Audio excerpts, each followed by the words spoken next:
안녕하세요. 나만의 개인 맞춤 법무사 김영용 법무사입니다. 이번 시간에는 그 전에도 제가 여러 번 말씀드렸던 부분인데요. 개인회생에서 가장 중요할 수 있는 부분 금지 명령입니다. 근데 이 금지 명령이 법원에서 결정을 받더라도 그 효력이 개별적으로 언제 발생하는지, 금지 명령의 효력 발생 시점과 금지 명령의 효력에 대해서 다시 한번 자세하게 말씀을 드리도록 하겠습니다.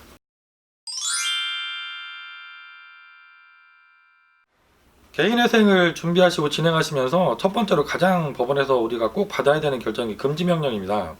개인회생을 준비하시면서 전화 오시면 대부분이 그 톡톡 때문에 걱정을 많이 하시거든요. 근데 이 금지명령을 받게 되면 그 채권자가 변제를 요구하거나 변제를 받는 모든 행위가 일체 금지가 됩니다. 그래서 우리가 그 이후부터는 전화나 문자에 시달리지 않고 좀 편안하게 직장생활이나 자영업을 운영하시면서 개인회생 진행이 가능하기 때문에 금지명령을 받는 것이 아주 중요한 부분이 되죠. 근데 이제 금지명령과 관련해서 추가적으로 말씀 오늘 드릴 부분은, 금지명령이 그러면은 그 효력이 언제 발생하느냐, 이 부분이거든요. 법원에서는 우리가 이제 채권자가 뭐 5명이든 10명이든 금지명령을 한꺼번에 결정을 하게 됩니다. 이에 비해서 중지명령은 특정한 채권자가 이미 강제집행에 들어와 있는 경우이기 때문에 그 강제집행을 진행한 해당 채권자에 대해서만 효력이 발생하죠. 하지만 금지명령은 법원의 결정으로 모든 채권자에게 함께 결정을 하게 되는 거죠. 그렇다고 해서 법원이 결정하는 그날 금지명령의 효력이 발생하느냐? 이것은 아닙니다. 왜냐하면 금지명령은 상대방 채권자가 법원 결정문을 송달을 받고 금지명령이 났다는 사실을 알아야만 법원에서 금지하는 행위를 알게 되니까 법률에서는 당연히 금지명령 결정문이 개별 채권자들에게 송달이 된 그 시점부터 금지명령의 효력이 발생하는 것으로 정하고 있습니다. 그래서 간혹 우리가 개인회생을 진행하다 보면 금융기관 채권자들 같은 경우는 채권자 주소지가 회사 본점 주소기 때문에 그쪽으로 송달이 대부분 당연히 잘 나가죠. 그래서 법원에서 금지명령 결정을 하고 보통 그 다음날 금지명령 결정문을 송달 내보내니까 금지명령 결정 후에 2-3일 정도면 채권자들이 송달을 받게 되어서 금지명령 효력이 발생하게 됩니다. 하지만 간혹 이제 그 개인 채권자라든가 거래처 채권 이런 분들의 경우에는 법원에서 송달이 나갔는데도 받지 못하는 경우들이 생기죠.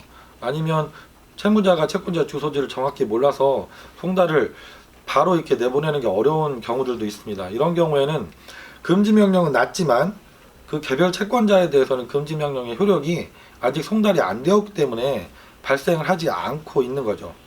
이런 경우에는 최대한 빨리 그 채권자의 주소가 잘못되었다면 주소를 확인하시고 주소 보정을 빨리 해주셔야 그 채권자에게도 송달이 되어서 금지명령이 효력이 발생하게 됩니다. 그리고 또 한 가지 금지명령의 효력과 관련해서 이런 경우들이 가끔 생깁니다. 내가 금지명령을 결정을 받았는데 그 전에 이미 채권자가 법원에 이제 가압류나 가처분 절차를 진행해서 가압류 가처분 결정이 나서 가압류가 돼버린 거죠. 근데 내 금지명령 결정과 송달은 그 전에 이루어진 경우들이 아주 가끔 발생합니다. 이런 경우에 금지명령의 효력이 발생했기 때문에 그 이후에 이뤄진 채권자의 가압류나 가처분 같은 그 강제집행 절차는 무효가 됩니다. 무효이기 때문에 채무자는 법원에서 금지명령 결정문과 그 채권자에게 송달이 되었다는 송달 증명원을 발급받으셔서 강제집행을 진행한 법원에 강제집행 취소 신청을 하시면 이미 진행됐던 강제집행도 무효화시킬 수가 있습니다.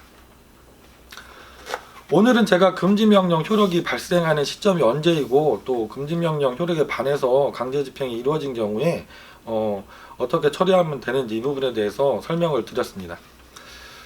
개인회생은 이렇게 좀 다양한 부분에 대해서 좀 전문가의 도움이 필요한 부분들이 많이 있습니다. 지금도 궁금한 것들이 많으실 텐데요. 김영용 법무사에게 편하게 전화 주시면 최대한 전화를 받고 친절하게 상담 드리도록 하겠습니다. 김영용 법무사였습니다. 감사합니다.